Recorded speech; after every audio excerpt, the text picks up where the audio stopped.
Hello, welcome, tribe. Let's dive into the archives more fully now that I am home. This new deck is much sweeter than the deck I've had for the last 13 years. I'm going to try and integrate what I already know about tarot with some of the new information in the book. A lot of the teachings in the book is actually stuff I already know. So in a way, I feel like the cards pick the magician when you're ready for them. Like the wand picks the wizard Harry type of thing. So my old deck, I put it to sleep, and now I'm trying to activate and awaken these new cards. And I am going to take my sweet time learning more about tarot. Let's get started. Holiest of spirits, what energy needs to come forward the most from the Most High Creator Source, of course, for my ethereal original collective, for their highest good.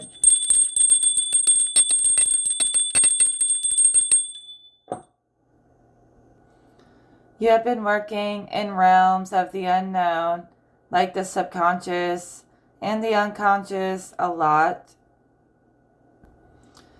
So you've done the fool's journey through the darker aspects of your mind. You have completed that journey, returned back to higher consciousness, okay? The fool's journey was full of tower moments that got turned into blessings. So now you have this dark dog and the light dog, and they're guarding the way your whole identity has been reborn. So you came out of the shadows of your mind, were reborn in higher consciousness, and the fool always has his little dog. Well, now that you've rebuilt those towers into blessings and complete the journey, you have two little dogs, light and shadow. That's their name, light and shadow. And they're guarding the realm between the material world and the spirit world for you, or sort of things like realms of the deep unconscious and subconscious and realms of the conscious. You're on the precipice between the two, like you've seen the light. You've allowed that deep knowing of the unknown and all those things to be a guiding light for your intuition going forward. So now you trust yourself even more deeply. So I keep seeing there was a time when you were really deep in the shadows, and that darker energy kept trying to reemerge over and over and keep you trapped. But somehow you have regained access to your own higher consciousness. I don't know if you were trapped in sort of an in-between place for a while, but yeah, you've unlocked the gate.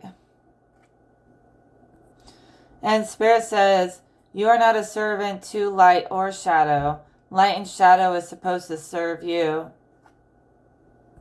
You are just observing the duality.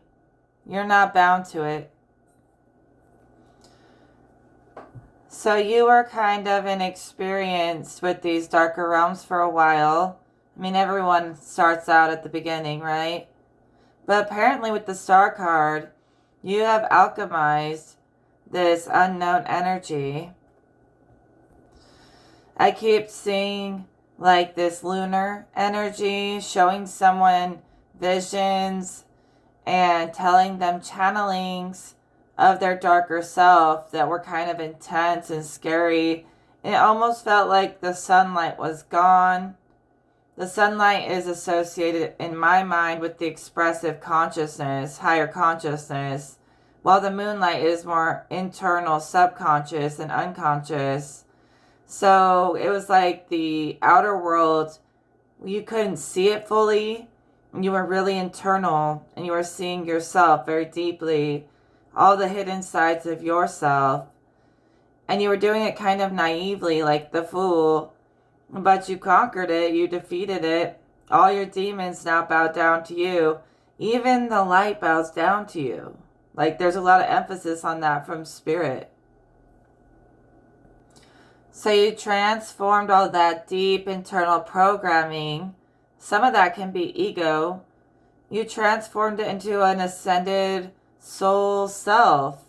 However you want to identify that soul self, but you're one with God. And it wasn't that you lost your ego. You transformed it into like your true identity. Not the programs from the Matrix, but who you truly are. And you still gained a sense of self as you unraveled the mystery of who you are. And the ego did die, but the truer form emerged. So you didn't disappear. You became more strong in your knowing of yourself. You didn't lose yourself. You lost the programming and gained the ascended self, the observer, whatever. Your soul self observes the duality of ego consciousness. So when you can ascend out of that, you can just look over it without being wrapped up in it. And I think you did that very well. I think that when the darker parts of your mind speak to you, you listen and you integrate. You don't just like panic. So as the star, you've been very vulnerable with yourself, and I find it very beautiful what I'm seeing. You're being real with yourself in ways most people never can. Most people just blame the world instead of taking it back inside. And you look inside when there's a problem. You don't just project it. And it's a very beautiful thing. You're not like freaked out. You're not in fear to go inside. You're not in fear to go inside. That's beautiful. That's rare. Do you know how many people are afraid to look inside? Like a lot. So you've opened this doorway in your mind between higher and lower consciousness, and you can move freely through them as you please. And you're guarding that doorway, staying in control and the commander of the doorway between your higher and lower self. You're the boss. So you use alchemy, temperance to turn chaos into order.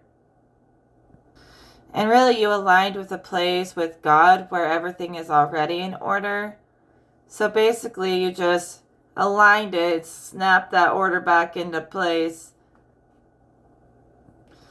You've noticed aligning with forces of love like Jesus naturally restores order automatically.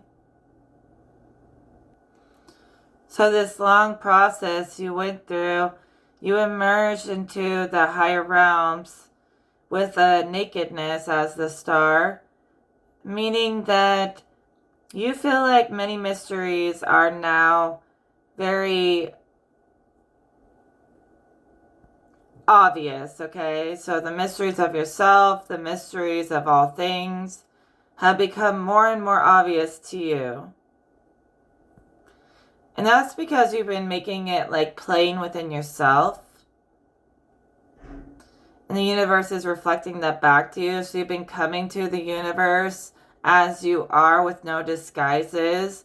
And the universe has been sending that back to you. So you've been receiving really raw, vulnerable downloads about yourself and others, but especially about yourself. The level of reflection that you have within yourself and acceptance is like top tier, okay? So you're pouring new life into everyone. You know, she's pouring this endless stream of water into the river. Water is the most life-giving energy. And in my vision, I see everyone drinks from that river. It's a clean river. And she's basically blessing it. And it's a way where like the heavens and the earth come together to share in this blessing that you provide the world. So you do give people life. You really do. And they find it within themselves just through your example oftentimes. And like I always say, if you're one with source, you won't get drained. You'll generate nothing but abundance. So you've emerged out of the unknown, full of wise words to speak, like mysteries to show. You have much to tell the world. I see someone very anxious to share what they found in the unknown. So all of the information you've gathered from the deeper parts of your mind, you're allowing them to flow into the conscious moment, even into spiritual moments beyond the mind, okay? So this card has this big star on it, you know, the kind of star that leads the way. And you're starting a new journey that people are going to be following you on. You're like that star in the sky that they're following to find Jesus, baby Jesus, and see a new resurrection or rebirth in higher consciousness through you. And even if you don't want to serve humanity, just view it as something you're doing for yourself, okay? You're becoming that star that guides the way for others or for yourself. Maybe you never expected you would be such a freaking master. Maybe like in the past, you were the student and you never knew that you would be called to step up and lead the way, but you are. You have like abilities that you don't even fully understand, or maybe you just haven't accepted it and you do understand it, because this card speaks about baptism as well. And maybe like you've been bestowed with the ability from God to baptize people or to baptize yourself. And it could be updated in a way where you just are cleansing them of any negative energy through the water. But you've been anointed to do this. I actually had a vision about this recently. If you ever feel like you need to purge any dark energy, then give your own self a freaking baptism and bless the water and bless yourself as you go under. You have that kind of power, Spirit says. Maybe you didn't get it from a church, but the church isn't even accurate anymore. God is nowadays giving people these abilities straight from God, not needing to go through the church at all, because the church, they made it about money and whatever else, so they're not even the direct line to God anymore. The direct line to God is coming through regular people like us, people who love God and know God, and you know, God has chosen you. And even if you don't want to be like, oh, I'm going to baptize people, you don't have to, okay? But Spirit does say that if you personally ever feel overwhelmed by negative energy trying to peek its ugly head in, or like narratives trying to play in your mind without your permission, anytime the subconscious is trying to come through in ways you don't want, you can go underwater and like recode your mind underwater. Water even carries like ways to recode the mind. And it does so many things. You know, it is the staff of life in so many ways. So if you ever feel overwhelmed, you can even go underwater and release all that code into the water. It'll recode and harmonize it for you. That's part of your gift. That's not a gift everybody has. And you actually did that in some kind of cycle already. So maybe the final step is to take the way that you've reshaped your consciousness, got rid of the programming and ascended, to reshape that and then go underwater and release the code into the water.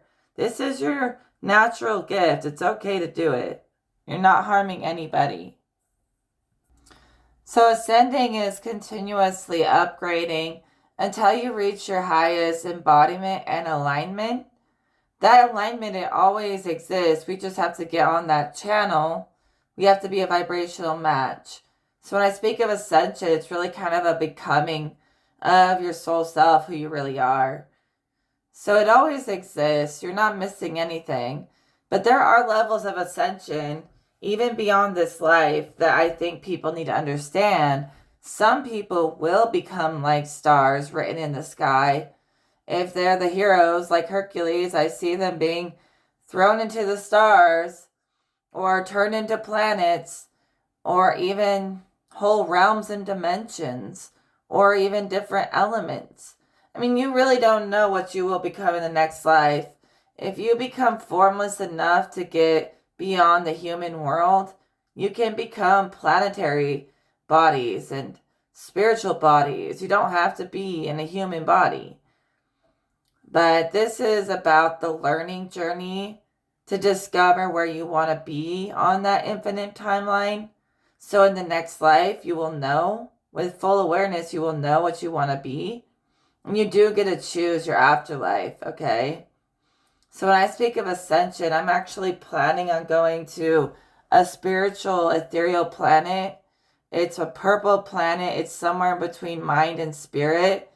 And it's not physical, but it's still manifested enough to live there. And it's a heaven, a sanctuary I visit in astral projections. It's a hidden planet. That's where I'm going. It feels like home. I might either just become the purple planet or just live there in a spiritual form. Somewhat spiritual, somewhat manifested form. And I'm choosing that for myself. I could go anywhere. I could go to the kingdoms of heaven. And I do consider that. But this is stuff for the next life. We don't need to think about it too much right now.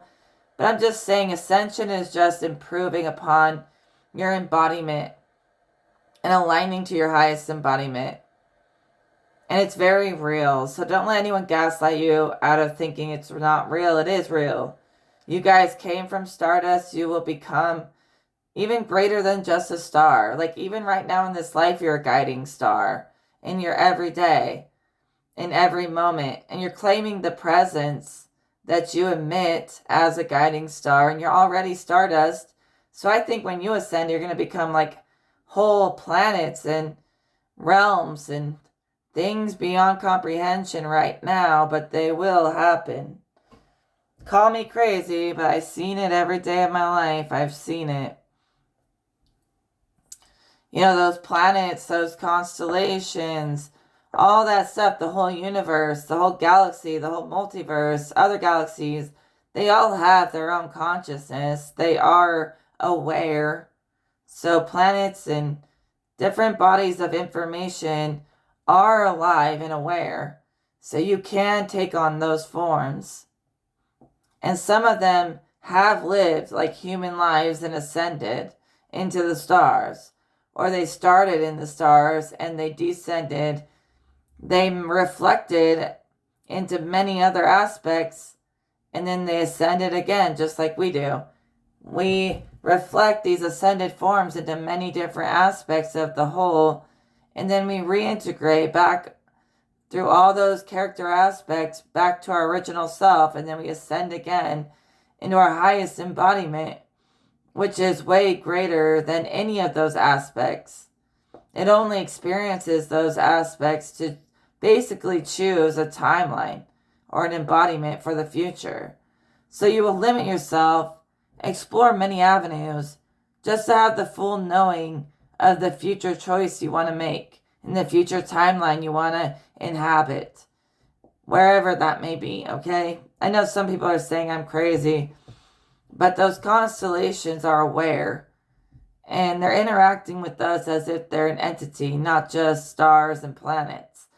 And they reflect into many people. We all have aspects of the zodiacs, of the planets, of the sun and moon, because they have sent their energy down through all of us, through all of our aspects, and those are all going to recollect and reascend someday back to the greater oversoul. And the oversoul could be any body of energy, basically overseeing any collective of energy below it. So all of us are going to, integrate that and ascend if we choose that path. Some people will choose to be human forever. Let them live. They'll be okay.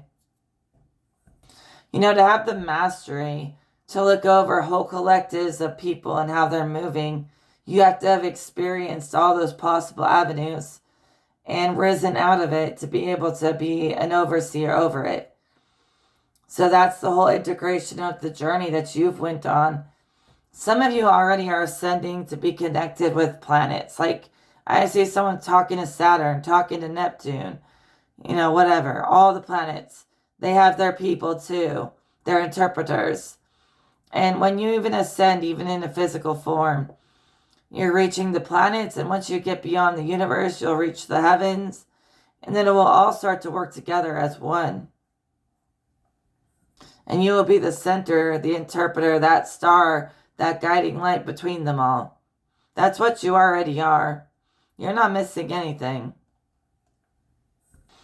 You don't even have to wait for the next life. You're not missing out. It's all happening right here, right now. And even on a smaller scale, those connections could even be past incarnations. You could have incarnated on another planet, maybe not in a human form, maybe in a form that will be able to live on that planet, but you could have incarnated on Neptune as like a water and ice type of being. I know they say there's not life on other planets, but there is. They're different kinds of life forms than us.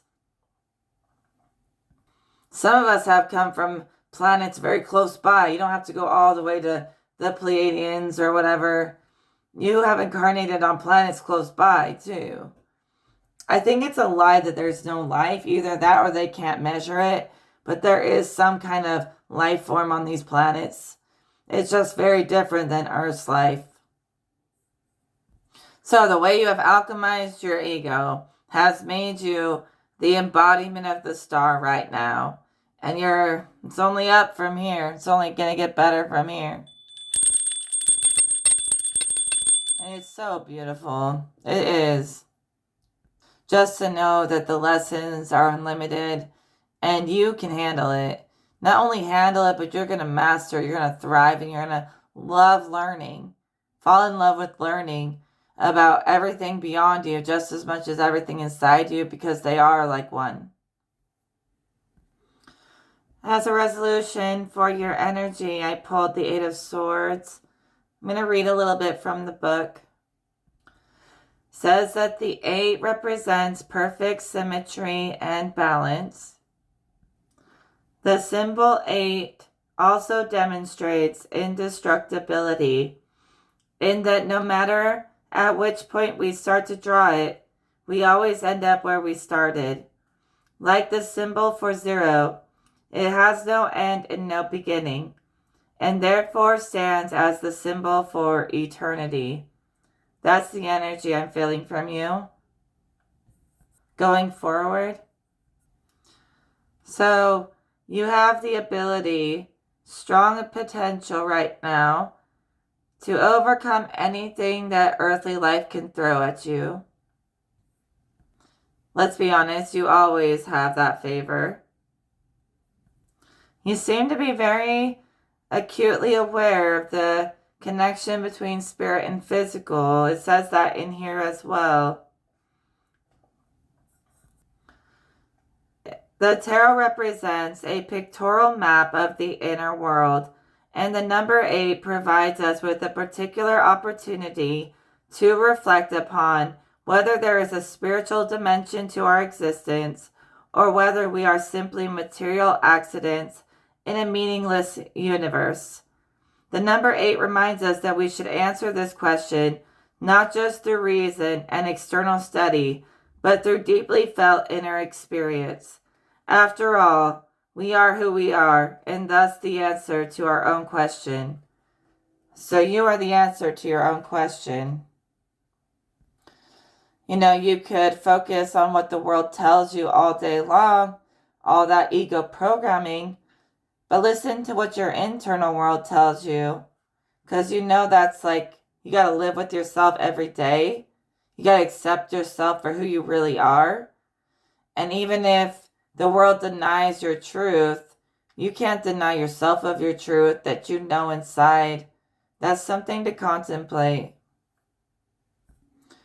The number 8 could suggest that people are accepting that through God they have eternal life, even into the afterlife. But if they don't believe, then they're not going to go anywhere. They're just going to go into the earth or get recycled somehow. They'll become recycled energy. But to have a soul and an embodiment that can last beyond the physical, you have to know God. You have to know God right here, right now, to be able to carry that into the next life. I know it sounds cheesy, but when Jesus says, through me you will have eternal life, it's very true. Even I'm not a huge Jesus person, but Jesus has been the most protective, loving force in my life sometimes, most of the time. And I can't deny it or reject it. I don't accept religion really, but I accept Jesus because when I pray and I work with him, life is just good and beautiful all the time. And what more could I ask for? There's some people out here fighting battles every day, and I know how it feels to be fighting every day.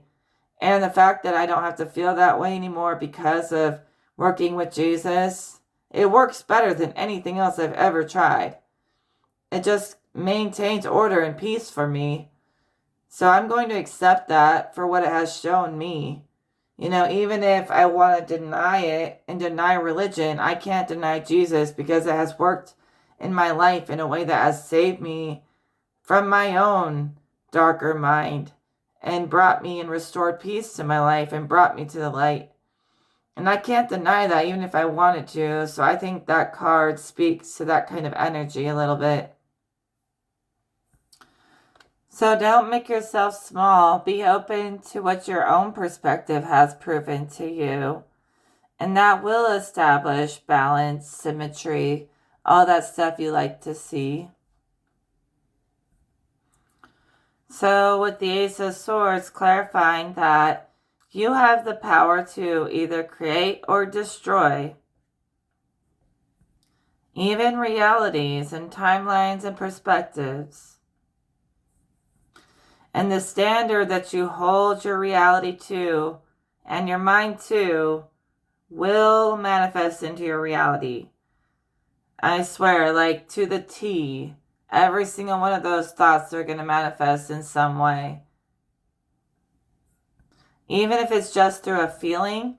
So you may feel very heavy because you've been working a negative energy in the world and that's coming back to you. It doesn't always have to be physical manifestation. It can be energetic manifestation. How you feel can also tell you the kinds of seeds you're sowing and the perspectives that you're sowing into this world and into yourself, how you feel. So build positive energy.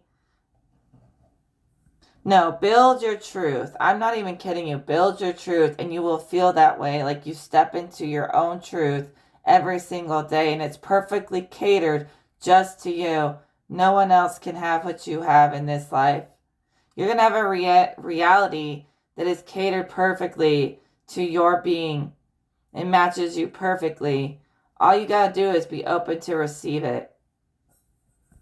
Keep thinking it, speaking it, believing it. If you won't even do that, you will never see beyond your ego. You have to let go of what the world has programmed into you and be open to seeing beyond your ego and your limitation. Once you do that and you open the door, the supernatural, spiritual, whatever, will prove itself undeniably. But you've got to open your lens to see it. If you can't see it, you're allowing your mind to be your master and your limitation. So you can use your rational thinking to know that God and Spirit is real. You're a freaking fool if you don't know that. If you haven't seen God work in your life, where have you been? You've been missing out big time. So it is rational to believe. Not even believe, but to really know. So release any confusion. Tap in with your heart on the issues. And that's going to show you the answer. The mind's going to try and complicate it, but